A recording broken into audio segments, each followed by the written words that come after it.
Hello guys, welcome back to our YouTube channel Uncovering Chemistry. So today we are going to discuss the topic of percentage. Friends, जो percentage है ये बहुत ही important topic है क्योंकि percentage is the basic concept. किससे related? जितने भी ratio के क्वेश्चंस होते हैं, जितने भी प्रॉफिट एंड लॉस के क्वेश्चंस होते हैं, या फिर कोई भी डेटा से रिलेटेड डेटा एंड इंफॉर्मेशन का कोई भी अगर हमारे पास क्वेश्चन होता है तो वो सब के सब परसेंटेज के ही थ्रू होते हैं। तो अगर हमारा परसेंटेज स्ट्रॉन्ग है तो हम इन बाकी के टॉपिक्स के जो भी क्वेश्चंस हमसे पूछे जाते हैं एग्ज़ाम में वो हम अच्छे से कवर कर सकते हैं उन सबको। जो परसेंटेज है ये वैसे भी डेली लाइफ या रूटीन के लिए भी बहुत ही इम्पोर्टेंट है, क्योंकि केमिस्ट्री में भी हम देखते हैं कि हमारे पास एक्सपेरिमेंटल जो डाटा होता है उसमें भी हम परसेंटेज निकालते हैं। इसके साथ साथ जहाँ पे भी कंपैरिजन ऑफ डाटा होना है, न्यूमेरिकल डाटा या फिर इंफॉर्मेशन का अगर हमें कंपैरिजन करना है, न्यूमेरिकल डाटा का या कंपैरिजन अगर हमें करना है तो वहाँ परसेंटेज मतलब बेसिक आपको पता होना चाहिए परसेंटेज के बारे में। It is one of the simplest tools for the comparison of data. So let's begin with our topic of percentage. So the first question that comes to our mind is, what is percent? The word percent is from French language. What it means? यदि हम इसके दो part करें, percent क्या मतलब निकलता है? Percent, Saint का मतलब होता है 100। अगर हम किसी भी चीज़ का कंपैरिजन हम 100 से करते हैं तो हम उस चीज़ को बोलेंगे परसेंटेज। ठीक है, इतना आपको क्लियर होना चाहिए। परसेंट मीन्स 100 से हम उस चीज़ का कंपेयर कर रहे हैं। ठीक है, एक छोटा सा एग्जाम्पल की हेल्प से हम समझने की कोशिश करेंगे। सपोज ए स्टूडेंट obtained 20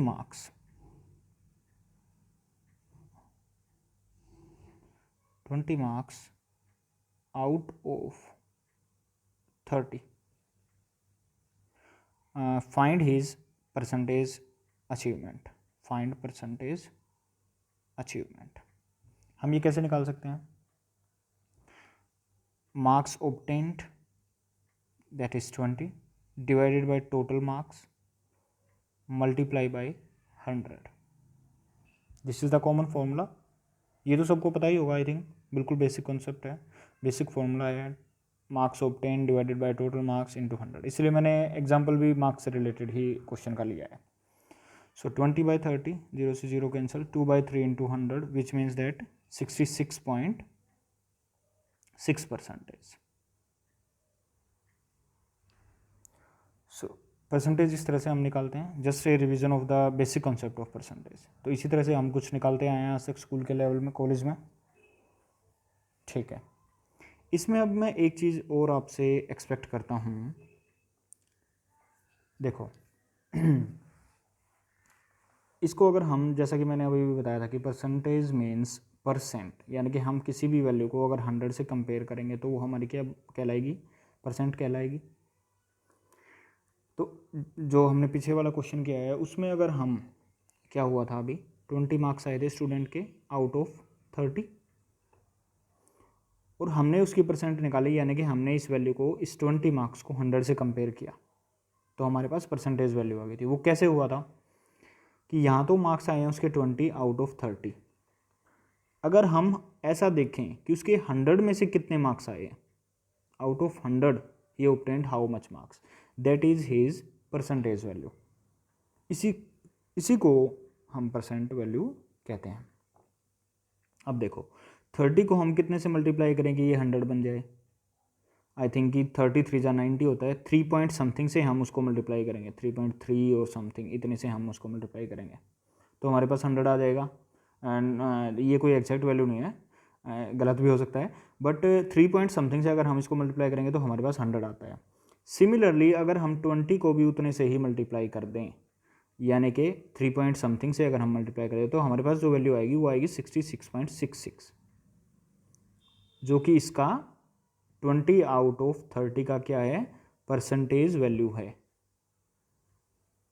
ठीक है, तो ये कॉन्सेप्ट है परसेंटेज का कि किसी भी चीज़ को हम वैल्यू को अगर 100 से कंपेयर करवाएं, ठीक है, तो वो क्या बन जाएगी हमारी, उसकी परसेंटेज वैल्यू बन जाएगी। ठीक है, एक और एग्जांपल है मेरे पास बहुत अच्छा, एक क्वेश्चन की हेल्प से मैं आपको समझाने की कोशिश करूंगा। Suppose this is the question, student A scores 20 marks out of 40।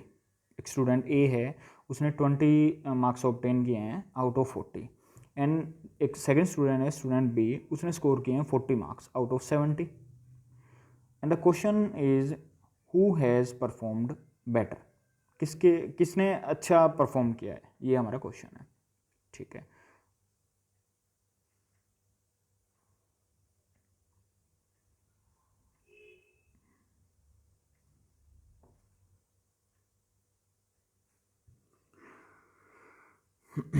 Student ए, मैं लिख देता हूँ, ये थोड़ा जूम नहीं हो पा रहा है। स्टूडेंट ए ने ऑब्टेन किए 20 out of 40, and student B ने ऑब्टेन किए 40 आउट ऑफ 70। तो हम परसेंटेज वैल्यू निकाल देते हैं, कंपेयर करवा लेते हैं आउट ऑफ 100 से, इसको भी इंटू 100 से, तो 0 से 0 कैंसिल, 4/7 इंटू 100 आया, ये 20, 42 जा इंटू ये 250, तो ये आ गया हमारे पास 50%, और 40/70 कितना आ गया हमारे पास, ये आएगा 400 डिवाइडेड बाई 7, 7 5 जा 35, 7.14, तो इसकी परसेंटेज वैल्यू आती है ये वाली, और इसकी परसेंटेज वैल्यू आ गई हमारे पास 50%। So who has performed well, student B has performed well, क्योंकि उसका परसेंटेज अचीवमेंट क्या है, ज़्यादा है। ये तो हमने किया फॉर्मूले से। अगर हम इसको सिंपली अगर हम वैल्यूज़ क्या करवा के देखें, कंपेयर करवा के देखें, तो हम इसको कैसे कर सकते हैं, जैसे 20 आउट ऑफ 40 था, 20 मार्क्स आउट ऑफ 40 आए थे, एंड 40 मार्क्स आउट ऑफ 70 आए थे। हम सिंपली भी इसको इमेजिन करके देख सकते हैं, अपने माइंड के अंदर करके कैलकुलेट करके देख सकते हैं कि 20 जो है वो 40 का एग्जैक्ट 50 है, यानी कि सीधा है 50%, और 40 जो है वो 70 का 50% कितना होता है, 35 होता है, तो उससे ज़्यादा है, यानी कि अबव 50 है, ग्रेटर देन 50 है। तो who has performed well, B has performed well. I think you have got my point. So guys, हम नेक्स्ट क्वेश्चन की बात करते हैं।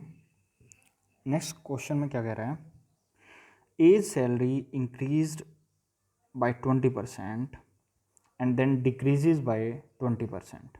What is the percentage change in age salary? ठीक है, इस क्वेश्चन में क्या हुआ है, ए की जो सैलरी है वो पहले इंक्रीज हुई है कितने परसेंट, 20% से, सॉरी 20% से इंक्रीज हुई। उसके बाद क्या हुआ, उसके बाद अगेन डिक्रीज होगी, डिक्रीज हुई बाय 20%।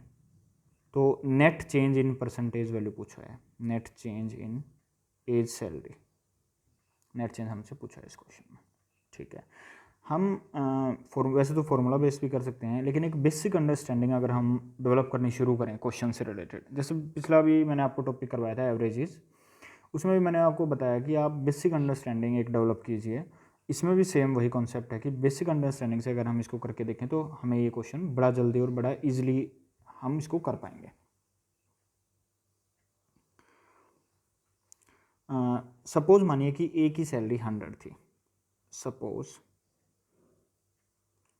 ए की जो सैलरी थी वो हमने मान ली 100 थी, 100 से ए की सैलरी 20% बढ़ी, यानी कि +20% हुआ, +20% हुआ, तो 100 में 20% का अगर हम इंक्रीज़ करते हैं तो हमारी ए की सैलरी कितनी हो जाएगी, 120 हो जाएगी, हमारे पास वैल्यू क्या आएगी, 120। अब क्या हुआ, 120 से डिक्रीज हुई, यानी कि -20% हुआ, -20% हुआ, तो 120 का 20% डिक्रीज होगा। यहाँ 120 का 20% निकालने का क्या तरीका है वो आपको मैं क्लियर बता देता हूँ। 120 इंटू 20/100, 12 टू जा 24। सो 120 में से अगर हम 24 माइनस कर दें तो कितना बचेगा हमारे पास? 96 बचता है, हमारे पास 96 बचता है। तो पहले एक ही सैलरी कितनी थी? 100 थी, फिर एक इंक्रीज आया, फिर एक डिक्रीज आया, तो अब नेट सैलरी होगी उसकी 96, which means that A's salary decreased by 4%। I think कि आपको ये बिल्कुल क्लियर हुआ होगा। और ये जो बेसिक अंडरस्टैंडिंग है कि हम, ये बड़ा ही स्मार्ट मतलब तरीका है क्वेश्चंस करने का कि हम उस वैल्यू को 100 मान लें, क्योंकि परसेंटेज इटसेल्फ 100 से कंपैरिजन है, और अगर हम 100 लेके करेंगे तो हमें जो फालतू की जो कैलकुलेशन है उससे हम बच सकते हैं। आई hope you understood this question very well. So guys next question हम देख लेते हैं। ए shopkeeper gives successive discounts of 10%, 20% and 10% respectively. Find the percentage of original cost price he will recover. अभी देखो ये तो बड़ा कॉमन ही है आजकल। हम कहीं भी बाहर जाते हैं शॉपिंग वगैरह के लिए तो हर एक शोरूम वगैरह के बाहर बोर्ड पे लिखा होता है कि डिस्काउंट 10% प्लस 15% या प्लस 20%, इस तरह से लिखा होता है।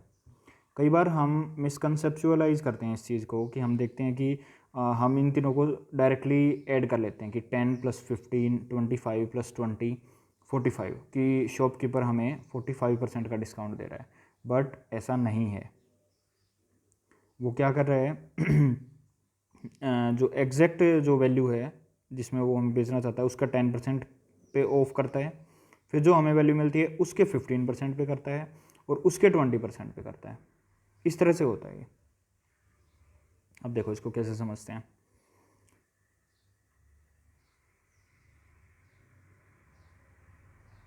देखो इस शॉपकीपर, सपोज वही मैंने आपको बताया कि बेसिक अंडरस्टैंडिंग से हम इसको करने की कोशिश करेंगे। सपोज उस प्रोडक्ट का MRP जो था, मार्कअप प्राइस हम बोलते हैं, जिस पे वो उसे बेचना चाहता था, वो था MP जो था उस प्रोडक्ट का, वो हो गया, हम मान लेते हैं 100 था। 100 पे अब उसने हमें डिस्काउंट दिया कितने का? -10% का। तो 100 पे 10% का अगर हमें डिस्काउंट मिलता है तो वो कितना हो जाएगा? 100 में से 100 का 10% कितना होता है? 10। तो 10 सब्ट्रैक्ट हो जाएगा 100 में से, तो हमारे पास आंसर आएगा 90। अब 90 पे उसने फिर डिस्काउंट दिया हमें 20% का। 90 का 20% कितना होगा हमारे पास? 18 हो जाएगा। तो 90 में से 18 जाएगा तो कितना बचेगा? 72 बचेगा। अब फिर वो बोलता है कि उसने 10% का क्या दिया है? डिस्काउंट दिया है। 72 पे उसने फिर 10% का डिस्काउंट दिया, तो हमारे पास कितना बचेगा? 72 का 10% कितना होगा? 7.2। तो हमारे पास नेट वैल्यू आएगी 64.8। ये 7.2 72 में से अगर हम सब्ट्रैक्ट कर देंगे तो हमारे पास वैल्यू आएगी 64.8। तो उसने एक्चुअली में कितना दिया? अब हमें 100 से अगर हम 64 को कंपेयर करें तो उसने हमें डिस्काउंट जो है वो दिया 100 - 64 10 0 2 5 3, तो उसने हमें डिस्काउंट दिया 35.2% का। लेकिन बेसिक अगर हम इनको ऐड कर रहे थे 20 + 10 + 10, 20 + 30 + 10 40, यानी कि उसे ऐसे तो लग रहा था कि 40% का देगा, लेकिन एक्चुअली में उसने कितना दिया हमें? 35.2% का डिस्काउंट दिया। क्वेश्चन में क्या पूछा था? Find the percentage of original cost price he will recover.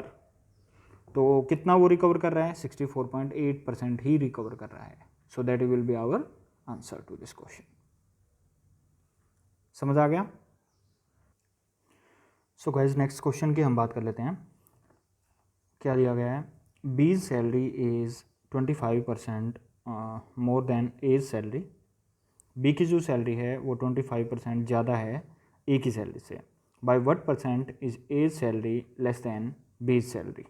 ठीक है। अब देखो इस क्वेश्चन में हम क्या करेंगे, वही हमारा जो बेसिक कॉन्सेप्ट है, हम सबसे पहले बेसिक अपने उस अंडरस्टैंडिंग से क्या करेंगे, बी की सैलरी 25% ज़्यादा है ए की सैलरी से, तो हम ए की सैलरी को कितना मान लेते हैं? हम 100 मान लेते हैं। तो बी की सैलरी हमारे पास कितनी आ जाएगी, बी सैलरी आ जाएगी हमारे पास 125। सिंपल। अब क्वेश्चन में पूछ रहा है by what percentage A's salary less than B salary.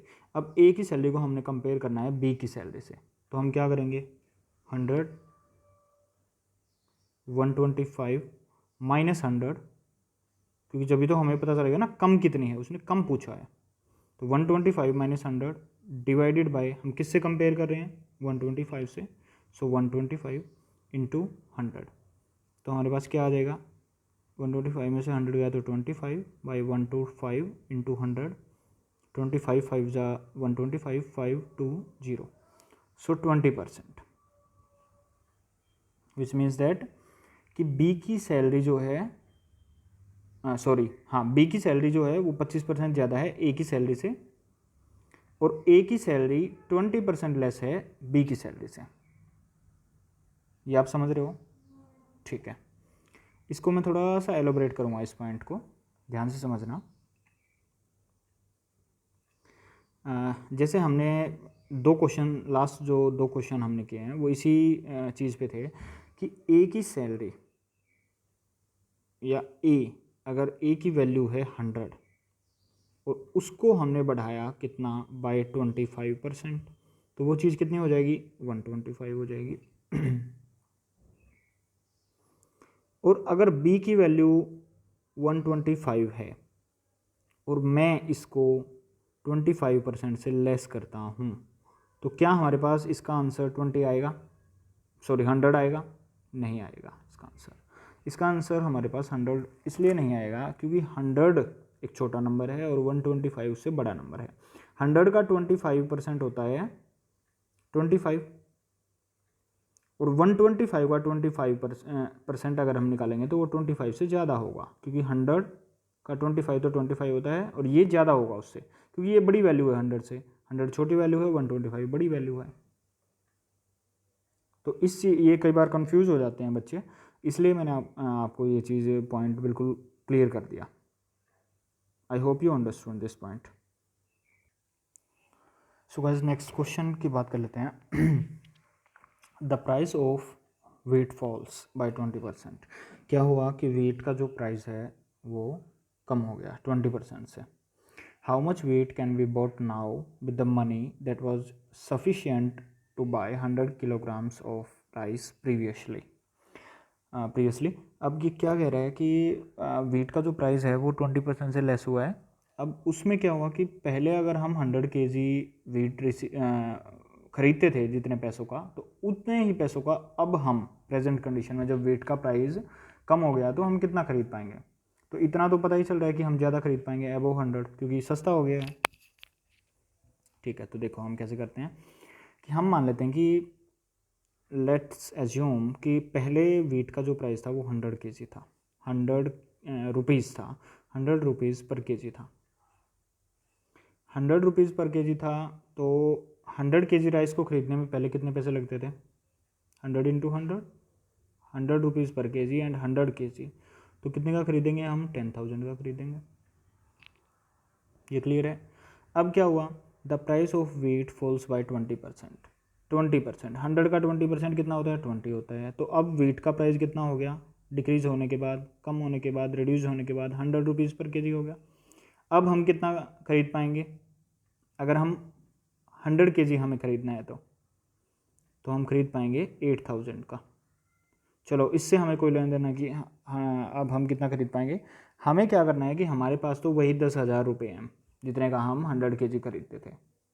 तो अब हम कितना खरीद पाएंगे जब रेट 80 रुपीज़ पर केजी है। तो हम 10,000 जो हमारे पास रुपए हैं उसको हम डिवाइड कर देते हैं रेट से, तो कैंसिल हो गया। अब क्या बच गया 8 1 जा 2 जा 5 जा 125 केजी, यानी कि रेट कम हुआ तो हम अब कितना वेट खरीद सकते हैं 125 केजी। बिल्कुल क्लियर हो गया होगा आपको ये। मैंने कोशिश करी है कि आपको फॉर्मूला वाइज मैं ना बताऊं क्वेश्चंस, एक बेसिक अंडरस्टैंडिंग क्वेश्चन की हो, आप समझ पाएँ उसको, तो ये क्वेश्चंस आप बड़े इजीली कर पाएंगे। दूसरी बात मैं जो आपको कहना चाहता हूँ, बताना चाहता हूँ, वो ये है कि मैं जो ये आपको जनरल एप्टीट्यूड की जो ये सीरीज़ करवा रहा हूँ क्वेश्चंस की, पहले मैंने जनरल एप्टीट्यूड में आपको एवरेजेस करवाया है, एक 15-20 मिनट की एक वीडियो है जनरल एवरेज की जनरल एप्टीट्यूड में, और दूसरी ये जो मैंने वीडियो बनाई है, ये परसेंटेज की मैंने आपको वीडियो बना के दी है, ये बिल्कुल मैं बेसिक लेवल, जो बेसिक लेवल होता है, बिल्कुल जो स्टार्टिंग लेवल होता है, प्राइमरी लेवल, मैं उस पर आपको समझा रहा हूँ। एग्ज़ाम में जो क्वेश्चन आते हैं वो इससे थोड़ा सा अपर लेवल के आते हैं। एंड होप सो कि मैं जल्द ही आपको थोड़ी सी हाई लेवल के क्वेश्चंस की अलग से प्रैक्टिस के लिए वीडियो अपलोड कर दूंगा जल्दी ही। तो उससे पहले जब तक आप क्या कर सकते हैं, आप अपना बेसिक स्ट्रॉन्ग कर सकते हैं, या कोई भी आपके पास जनरल एप्टीट्यूड की बुक हो, किसी भी तरह की, बैंकिंग एग्जाम्स की हो, एसएससी की हो, कोई पढ़ी हो कोई घर पे, नहीं अगर नहीं भी है तो इंटरनेट से आप एक पीडीएफ क्वेश्चंस की आप डाउनलोड कर सकते हो। एटलीस्ट आई थिंक कि आप एवरेजेस के 20 to 30 एंड परसेंटेजेस के भी 20 to 30 अगर आप क्वेश्चंस की प्रैक्टिस कर लेते हैं, और अगर इन क्वेश्चंस में आपको कोई प्रॉब्लम आती है अगर आप प्रैक्टिस करते हैं, तो कमेंट सेक्शन में ज़रूर बताइए, मैं उन्हीं क्वेश्चंस को नेक्स्ट वीडियो में अपलोड कर दूंगा सॉल्यूशन के साथ। So that is the end of today's session, guys. Thank you.